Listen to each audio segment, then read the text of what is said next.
नमस्कार दोस्तों, स्वागत है आपका सीपी स्मार्ट क्लासेस में। दोस्तों, आज के इस रोजगार समाचार के वीडियो में कई अहम खबरें आपके लिए हैं, तो वीडियो को पूरा देखिएगा और जो है आपकी जो तैयारी चल रही है उसको कंटिन्यू रखिए, क्योंकि तैयारी एक दिन भी अगर ब्रेक होती है आपकी तो आपका बहुत ज़्यादा नुकसान होता है। तो दोस्तों शुरू करते हैं, वीडियो आगे बढ़ते हैं। आगे बढ़ने से पहले अगर आपने हमारे चैनल को सब्सक्राइब नहीं किया तो चैनल को सब्सक्राइब करके बेल आइकन जरूर दबाएं, जिससे आपको इस तरह की अपडेट हमारे चैनल के माध्यम से लगातार मिलती रहे।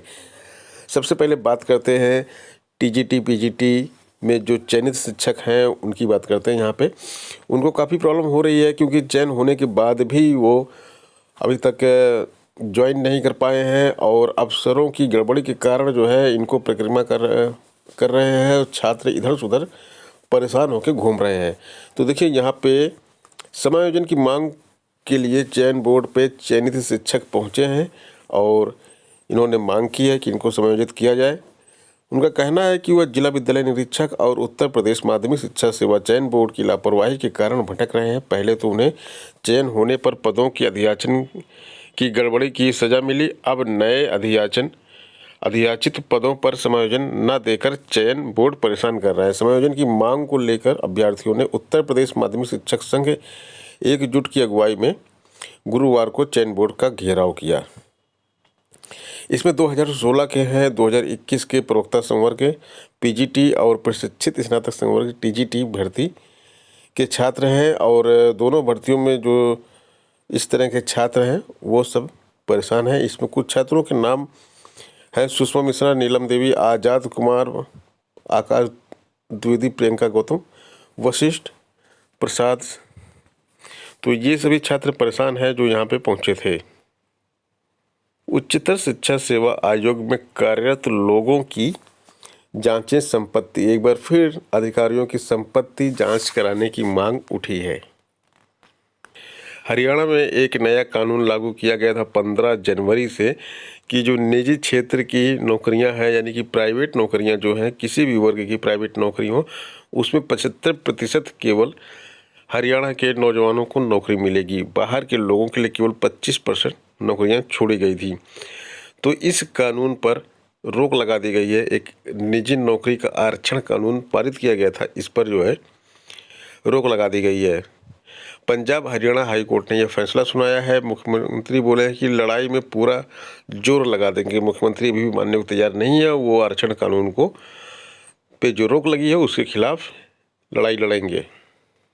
बीजिंग ओलंपिक का कूटनीतिक बहिष्कार किया गया है। समारोहों में भारतीय राजनयिक नहीं जाएंगे।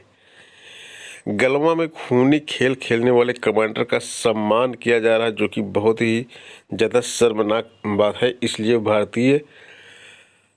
भारतीय वहाँ पर नहीं जाएंगे राजनयिक। प्रतीक्षा सूची के बारे में समय समय पर विवाद होता रहता है कि आखिर प्रतीक्षा सूची किस प्रकार से होनी चाहिए। तो देखिए, यहाँ पे लिखा है पद खाली होने पर प्रतीक्षा सूची से नहीं हो सकती नियुक्ति। और एक चीज़ यहाँ पे क्लियर लिखा हुआ है, चयनित अभ्यर्थियों की नियुक्ति से चयन प्रक्रिया पूरी हो जाती है। मान लीजिए कोई एक पद है और यहाँ पे 2 कैंडिडेट हैं, एक फर्स्ट नंबर पे, एक सेकंड नंबर पे, ठीक है। अब फर्स्ट नंबर यहाँ पे ज्वाइन कर लेता है।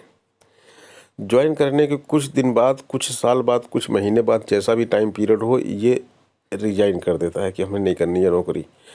तो अब ये नहीं होता कि यहाँ से जाके यहाँ पे जो है इसको ज्वाइन करवा दें सेकंड वाले को, क्योंकि जो हाई कोर्ट मान रहा है कि भाई एक पद के अगेंस्ट एक व्यक्ति ने अगर ज्वाइन कर लिया तो यह प्रक्रिया पूरी हो गई, जो भर्ती की प्रक्रिया ये पूरी हो गई है। ज्वाइन करने के बाद भर्ती की प्रक्रिया कंप्लीट मानी जाती है। जो लोग ज्वाइन नहीं करते हैं वहाँ पर ही वेटिंग लिस्ट लागू होती है।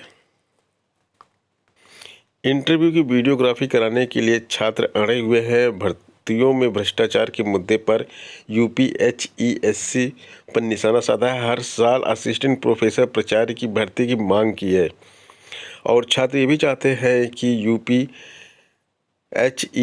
के जो अधिकारी हैं उन सब की जो है संपत्तियों की जांच कराई जाए। नकल माफिया के साथ इनके गठजोड़ होते हैं, ऐसा आरोप बार बार लगाते रहे हैं प्रतियोगी छात्र।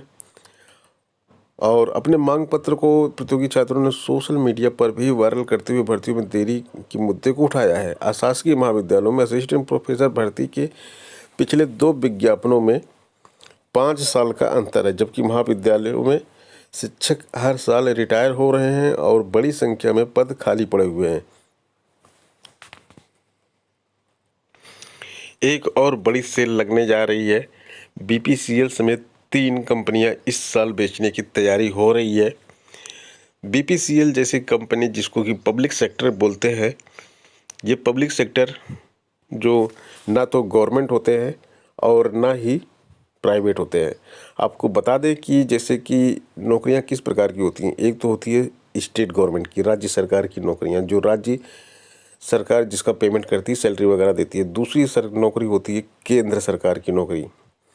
अब ये तीसरी नौकरी जो होती है, इसको बोलते हैं public sector, PSU।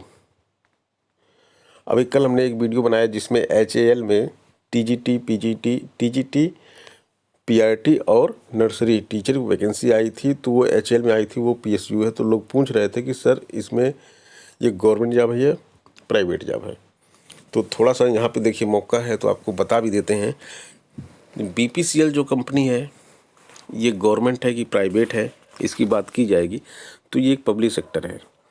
SBI bank जो है आपका पब्लिक सेक्टर है। PSU है, पब्लिक सेक्टर अंडरटेकिंग इसको बोलते हैं।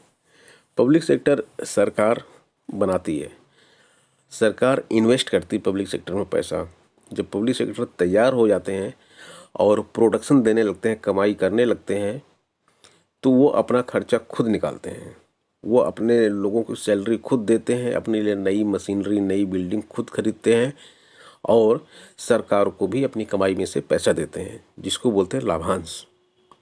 सरकार की जिम्मेदारी वहाँ पे ख़त्म हो जाती है। लेकिन जब यही पब्लिक सेक्टर घाटे में जाता है तो सरकार यहाँ पे सामने आती है और उस पब्लिक सेक्टर को बचाती है। ये सारे पब्लिक सेक्टर जो है 70-80 के दशक के बने हुए हैं, जिनको भारत में नवरत्न बोला जाता है। एक कैटेगरी वो है और एक कैटेगरी महानवरत्न की है। ये इन पब्लिक सेक्टर से बहुत ज़्यादा कमाई सरकार की होती है और हजारों युवाओं को रोज़गार मिलता है। यहाँ से एक पब्लिक सेक्टर के से बहुत सारे लोगों को रोज़गार मिलता है और ये सरकारी नौकरी जैसा ही होता है। इसमें प्राइवेट का कुछ नहीं होता है। आपकी सैलरी होती है, आपका PF कटता है, आपका बेसिक DA होता है, प्रमोशन मिलता है, सब कुछ होता है। तो BPCL, IOCL, गेल, भेल, सेल, HAL, बहुत सारे पब्लिक सेक्टर इस तरह से हैं। तो मोस्टली इंजीनियरिंग सेक्टर के पब्लिक सेक्टर होते हैं और कुछ public sector non engineering sector के भी होते हैं, जैसे कि SBI। तो इन पब्लिक सेक्टर पे तलवार ऐसी लटकी हुई है कि एक एक करके सब बिक रहे हैं। अब एक नई सेल लग गई है, 3 कंपनियां इस साल बेचने की जुगाड़ में है। किसी एक सरकार ने पिछले 70 सालों में इन कंपनियों को खड़ा किया था जो रोजगार दे रही थी, और एक सरकार बोलती 70 सालों में भारत में कुछ नहीं हुआ, तो इसलिए जो बनाया गया था वो सब बेचा जा रहा है। विनिवेश के लक्ष्य में मोर्चे पर पिछड़ रही सरकार इसी साल भारत में petroleum corporation BPCL, shipping corporation FCI और BEML जो होता है भारत अर्थ मूवर्स लिमिटेड, ये बड़ी बड़ी जो है मशीनें बनाता है।